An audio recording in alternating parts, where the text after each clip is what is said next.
कहां तो वादा था, कहां तो वादा था चिराग जलेंगे घर घर में। कहां तो वादा था चिराग जलेंगे घर घर में, लेकिन यहां तो एक चिराग मयस्सर नहीं शहर भर के लिए। नमस्कार, मैं हूं जगत सिंह आवाना और आप जुड़ चुके हैं सरिजना टाइम्स के साथ। आज मैं दो खबरों की बात करूंगा, एक उत्तर प्रदेश के लौनी की और दूसरी बिहार की। पहले हम बात करते हैं लौनी की। लौनी से बीजेपी के विधायक है नंदकिशोर गुर्जर। वो कल एक कलश यात्रा निकाल रहे थे, वो राम कथा का आयोजन कर रहे थे और उस राम कथा की परमिशन के नाम पर उन्होंने एक चिट्ठी प्रशासन को दी और प्रशासन ने कलश यात्रा निकालने की, जिस क्षेत्र से वो कलश यात्रा निकालना चाहते थे उस क्षेत्र से निकालने की परमिशन नहीं दी। इस पर विधायक जी के ऊपर कोई फर्क नहीं पड़ता, क्योंकि सत्ता की हनक कुछ इस तरह से सर चढ़कर बोलती है कि फिर उसका कोई सानी नहीं होता। विधायक जी ने कल कलश यात्रा निकाली, जिसका विरोध पुलिस ने किया और उस कलश यात्रा को रोक दिया। कलश यात्रा रोकने के दौरान पुलिस से धक्का मुक्की हुई। पुलिस के साथ कई नंदकिशोर गुर्जर के समर्थक और उसके कार्यकर्ता भिड़ गए।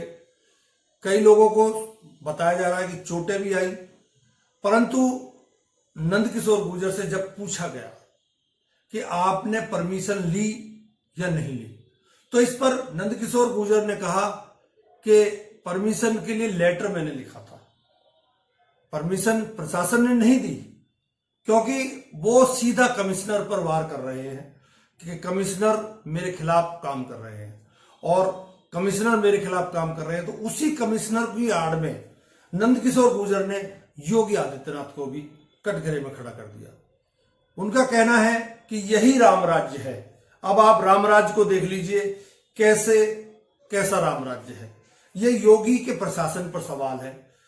योगी किस तरह से काम कर रहे हैं उस पर सवाल नंदकिशोर गुर्जर ने उठाया था। आपको याद होगा, मैंने पिछले बार एक वीडियो बनाया था, उसमें मैंने आपको बताया था कि नंदकिशोर गुर्जर योगी जी के पिछले कार्यकाल में 200 विधायकों का अपने साथ समर्थन का पत्र लेकर पहुंच गए थे और योगी के खिलाफ विधानसभा में धरने पर बैठ गए थे। तो ऐसे में योगी के ऊपर सवाल उठाना तो नंदकिशोर की पुरानी आदत है, परंतु राम राज्य पर भी आज उसने योगी को आखिर कटघरे में खड़ा कर ही दिया। आप सुनिए योगी के लिए क्या बोला। की है विधायक नंदकिशोर के साथ आखिरकार किस तरीके की जो व्यवहारता है वो देखी जा रही है। उनका कुर्ता फाड़ दिया है, पुलिस वालों पर लगातार आरोप है।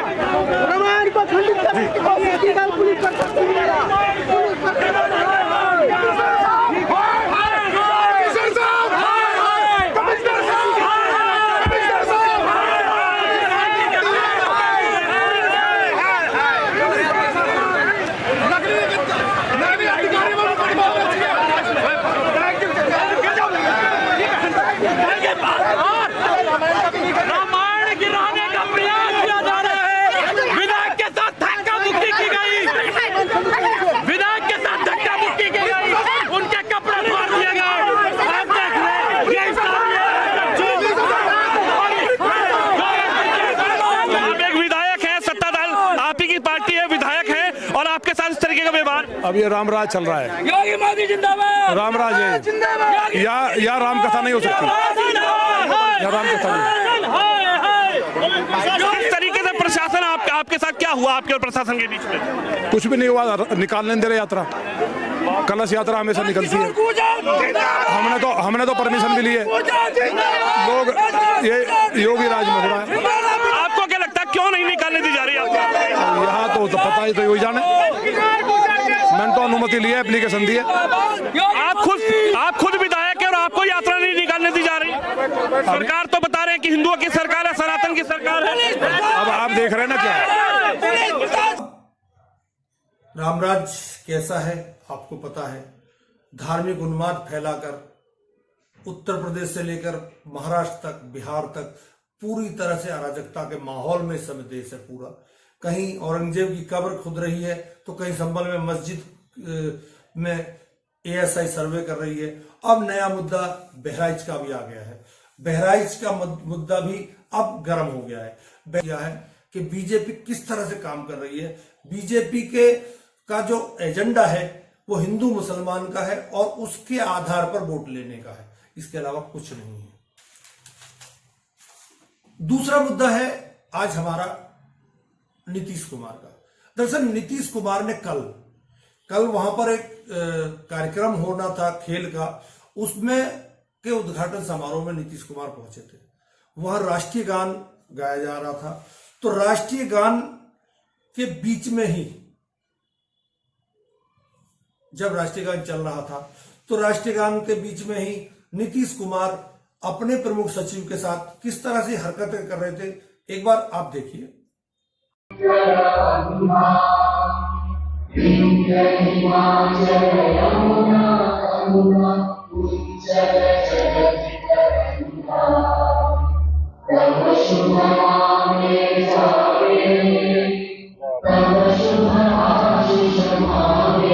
सेपक टाकरा वर्ल्ड कप 2025 के उद्घाटन समारोह में जब राष्ट्रगान बजाने की घोषणा हुई तो देखिए बिहार के मुख्यमंत्री नीतीश कुमार की क्या प्रतिक्रिया थी।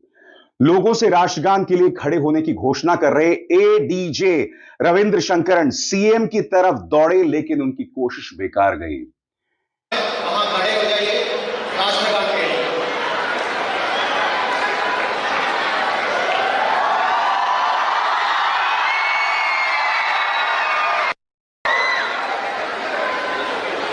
आप सभी से अनुरोध है, कृपया राष्ट्रगान के सम्मान में अपनी अपनी जगह से खड़े हो जाइए।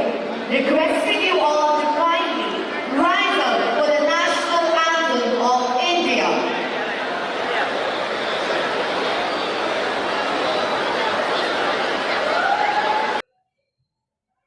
तेजस्वी यादव इस पर सवाल उठा रहे हैं। तेजस्वी का कहना है कि आखिर नीतीश कुमार को हो क्या गया है। नीतीश कुमार वास्तव में उम्र के उस पड़ाव पर पहुंच गए जहां दिमाग काम करना बंद कर देता है, ऐसा नीतीश कुमार का कहना, मैं नहीं कह रहा हूं। इस पर तेजस्वी ने क्या कहा है, एक बार सुनते हैं। ये माननीय मुख्यमंत्री जी, युवा, छात्र, महिला और बुजुर्गों का तो आप प्रतिदिन अपमान करते ही हैं। कभी महात्मा गांधी जी के शहादत दिवस पर ताली बजा उनकी शहादत का मखौल उड़ाते हैं, तो कभी राष्ट्रगान का। आपको याद दिला दें कि आप एक बड़े प्रदेश के मुख्यमंत्री हैं। चंद सेकंड के लिए भी आप मानसिक और शारीरिक रूप से स्थिर नहीं हैं और आपका इस तरह अचेत अवस्था में इस पद पर बने रहना प्रदेश के लिए अति चिंताजनक बात है।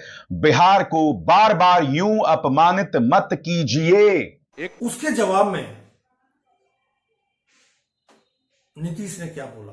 नीतीश ने पीछे एक विधानसभा का सत्र चल रहा था, उसमें बोला कि जनता 10 साल में खत्म हो जाएगी, देश पूरा दुनिया खत्म हो जाएगी। सुनिए क्या कहा था। लोग मोबाइल पर लेकर के बात कर रहा, आप सब प्रतिबंधित था, रोका हुआ था, और सब मोबाइल लेकर के बोल रहा। ये कोई बात है? आप तो करिए ना साहब, कोई मोबाइल लेकर के नहीं आए और प्रतिबंध करिए, वो तो पहले से किया हुआ है। तो काहे करिए चल रहा है, ये 5-6 साल से शुरू हुआ, इसके बाद तो 10 साल नहीं, उसके पहले ही धरती खत्म हो जाएगा। ये तो है, ये सब उसी को देखेगा। अरे भाई, उसके अलावे आप अलग तरह से बोलिए, फालतू बात है वो। आप पहले तो हम खूब देखते थे, और जब हम जान गए 19 में कि गड़बड़ होने वाला है, आगे होगा, अब 20 से खूब लोग लिया, हम तो छोड़ दिए। समझ गए कि नहीं? ऐसे ही देखते। अरे काहे लेके रखे हुए? अरे प्रतिबंधित है, अरे बैठो ना, प्रतिबंधित है, आप भूलिए मत, याद कराइए। कोई मोबाइल लेकर के आएगा, उनको बाहर निकाल दिया जाएगा। पूरा करिए, ये काम करिए, जल्दी करिए, जल्दी करिए। अरे बात बोलो ना अपनी तरफ से। बैठ जाइए वीरेंद्र जी, क्योंकि मोबाइल वाले करके बोल। मंजू जी खड़ी है, इस पर भी तेजस्वी का जवाब। तेजस्वी ने आड़े हाथों लिया था। खत्म हो जाएगी माननीय श्री नीतीश कुमार। पर्यावरण के दृष्टिकोण से सदन को पेपरलेस बनाने की दिशा में प्रश्नों के ऑनलाइन उत्तर देने की व्यवस्था की गई है। अगर किसी माननीय सदस्य को पूरक प्रश्न पूछना है तो उसे मोबाइल अथवा टैब से देखकर पूछना ही होगा, लेकिन बिहार के कंप्यूटर संबंधित निरक्षर मुख्यमंत्री को उससे भी दिक्कत है। दुर्भाग्य है कि बिहार को ऐसे रूढ़िवादी कालग्रस्त मुख्यमंत्री मिले हैं जो टेक्नोलॉजी के साथ साथ युवा, छात्र और महिला विरोधी हैं। वीरेंद्र भाई, उन्होंने भी इस पर नीतीश कुमार को आड़े लिया। सप्लाई करता है, कई तरह का सप्लाई होता है, वो सप्लाई दे दे के नीतीश जी की तबीयत खराब किए हुए है सब, और बिहार को एकदम कब्जा किए हुए है, बिहार को लूट रहा है। देश को और बिहार को लूट लिया मिलके हुस्न वालों ने, उजला उजला बाल और उज्जर उज्जर दाढ़ी वालों ने, और कई ऐसे नाम हैं, सब आप जानते हैं, पब्लिक है, सब जानती है। नीतीश कुमार की और राबड़ी देवी की पीछे विधानसभा में भी एक बहुत ही तीखी नोकझोंक हुई थी। आज तक कभी किसी को कुछ किया था? अरे आज तक एक काम किया था? सब चौधरी लेते हैं। कितना ज्यादा झगड़ा होता रहता था हिंदू मुस्लिम का, और लोग कितना बजाते रहते थे, कोई काम किया था? ये सब काम हम लोगों ने किया है, इसलिए सब बोलने का कोई मतलब नहीं है।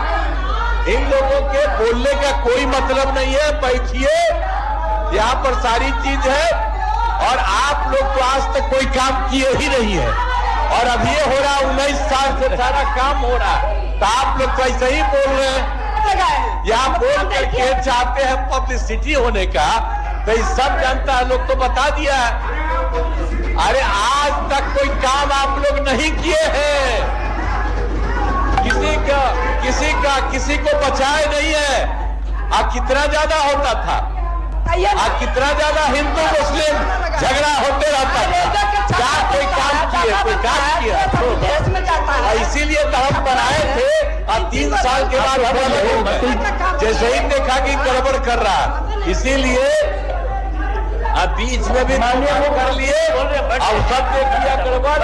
अब कभी इधर उधर नहीं जाएगा, बैठिए, आराम से बैठिए, ये सब चीज होगा। छोड़ा न थोड़ा कुछ ही मालूम है। अरे आप क्या थे? अरे कौची के लिए मुख्यमंत्री बने? आपके पति का सस्पेंशन हुआ तब बन गए, कौन चीज है? अरे घर में क्या आदमी का ना हो रहा है, कोई मतलब है सबका? कोई लेन देन है? झूठ बात है। बैठिए आराम से, आप सर काम करवाइए, ठीक है। नीतीश कुमार ने राबड़ी की देवी के ऊपर और महिलाओं के ऊपर भी कई बार टिप्पणियां की हैं, भद्दी टिप्पणियां की हैं। मैं उनको नहीं सुना सकता। राबड़ी ने भी इस पर नीतीश कुमार के करीबी अशोक चौधरी पर उंगली उठाई है। उनका कहना है कि अशोक चौधरी जब कांग्रेस में हुआ करते थे, ये कांग्रेस से आरजेडी में गए, आरजेडी से जेडीयू में गए थे, उस समय ये वो उगाते थे, फिरौती लिया करते थे। क्या बोली राबड़ी देवी? कांग्रेस में लूटे, कांग्रेस में भी लूटे, आपका बाप भी लूटे, सब पूरा उनका साथ में 2007 में हुआ है, 2007 में सरकार करवाया, आप लोग करवाए, आप करवाए। मंत्री जी बोले, क्या बोले? वीडियो की मानना चाहिए। अगर सदन में इस तरह की परंपरा की शुरुआत होगी तो आने वाला भविष्य इस विधान को माफ नहीं करेगा। कितना पानी वाला हम जानते हैं, कहाँ पुकारा हम जानते हैं, क्या करते हैं सब मालूम है। ये ठीक है, बात व्यक्तिगत टिप्पणी नहीं करिए, बाद में देखा जाएगा। आप व्यक्तिगत टिप्पणी मत करिए, आप टिप्पणी कर रहे हैं, आप व्यक्तिगत टिप्पणी मत करिए। ये तमाम राष्ट्रीय गान के मुद्दे को अब राष्ट्रीय मुद्दा बनाने के चक्कर में तेजस्वी यादव आ गए हैं। उसी के तहत आज विधानसभा के बाहर राबड़ी देवी भी धरने पर बैठ गई और उनका कहना है कि नीतीश कुमार इस्तीफा दें। नीतीश कुमार अब सत्ता चलाने लायक बचे नहीं है, इसलिए उनको इस्तीफा दे देना चाहिए। इस पर जेडीयू के प्रवक्ता हैं, उन्होंने कहा जेडीयू आरजेडी जंगल राज है और नीतीश कुमार कानून के टाइगर पर है। एक बार सुनते हैं। टाइगर तो जिंदा है ही है, उससे कौन इनकार कर सकता है। न्यायपालिका ने उनको राजनैतिक रूप से अयोग्य घोषित कर दिया, लेकिन बदलता दौर है, कानून के राज का टाइगर है जू सफारी, और वह है माननीय नीतीश कुमार जी। जंगल के टाइगर लालू जी आप रहिए और कानून के राज के टाइगर माननीय नीतीश कुमार जी। अब मैं आपसे सवाल करता हूं, नंदकिशोर गुर्जर रामराज पर उंगली उठा रहे हैं, जनता दल यूनाइटेड वाले पिछले शासन को जिम्मेवार ठहराते हैं। वही कर रहे हैं वो भी, जब देश में कुछ गड़बड़ होती है तो उसके लिए नेहरू, गांधी, इंदिरा गांधी, राजीव गांधी ये सब जिम्मेवार होते हैं। वही हाल आज बिहार में है, जो भी घटना घटती है उसके लिए लालू प्रसाद यादव जिम्मेवार है। आप लोग 20 साल से सत्ता में हैं, नीतीश जी आपने क्या किया है? आप अपनी उपलब्धि बता दो ना, एक बार इनका मुंह बंद कर दो बताकर। क्यों नहीं बता पाते आप अपनी उपलब्धि? बीजेपी और जेडीयू, नीतीश ने जो राष्ट्रीय गान का अपमान किया है उस पर चुप्पी साधे हुए हैं, उस पर ये दोनों कुछ भी बोलने के लिए तैयार नहीं है। और आरजेडी के तेजस्वी यादव इस मुद्दे को छोड़ने के मूड में नहीं है। अब सवाल यहीं आकर अटक गया है कि ये मामला आखिर कहां खत्म होगा। क्या नीतीश कुमार इस्तीफा देंगे? क्या नीतीश कुमार माफी मांगेंगे? अगर नीतीश कुमार माफी नहीं मांगते हैं और कानून संगत इसमें कार्रवाई होती है तो नीतीश कुमार को इसके लिए 3 साल की सजा भी हो सकती है। वीडियो इसका जीता जागता उदाहरण है। खैर, देश की राजनीति है, उसी पार्टी का विधायक योगी जी के ऊपर उंगली उठा रहा कि देख लीजिए यही राम राज्य है, तो वहीं दूसरी तरफ एक विधायक, एक मुख्यमंत्री राष्ट्रीय गान का अपमान करता है। कोई टीवी चैनल बहस नहीं करेगा, कोई अखबार इसको छापेगा नहीं। गोदी मीडिया चुप्पी साधे हुए है, गोदी मीडिया इस पर कोई बात करने के लिए तैयार नहीं है। जेडीयू इस पर बात करने के लिए तैयार नहीं है, बीजेपी इस पर बात करने के लिए तैयार है नहीं है। कांग्रेस और आरजेडी हमलावर हैं। क्या परिणाम होगा आने वाला वक्त बताएगा, परंतु इतना तय है कि देश के हालात आज शांतिपूर्ण नहीं है। हर जगह कहीं ना कहीं कुछ ना कुछ घटनाएं ऐसी घट रही हैं जो अप्रिय हैं, जिनको किसी भी रूप में सहन नहीं किया जा सकता। चाहे वो उत्तर प्रदेश में घटनाएं हो, वो दिल्ली में हो, मंदिर तोड़ने की घटनाएं हो चुकी हैं दिल्ली में, या फिर महाराष्ट्र में हो, या फिर बिहार हो, पश्चिम बंगाल हो, उसके अलावा उड़ीसा हो, या फिर छत्तीसगढ़ हो। कोई भी घटना ऐसी नहीं है जिसको इंडोर्स किया जा सकता। सोचने वाली बात है। राम राज्य है। मैंने पहले ही शेर पढ़ा था कि हम लोग तो उम्मीद कर रहे थे कि शांति रहेगी और हर घर में चिराग जलेंगे, लेकिन यहां तो एक चिराग शहर भर के लिए मैसर नहीं है। बहुत बहुत धन्यवाद। नमस्कार।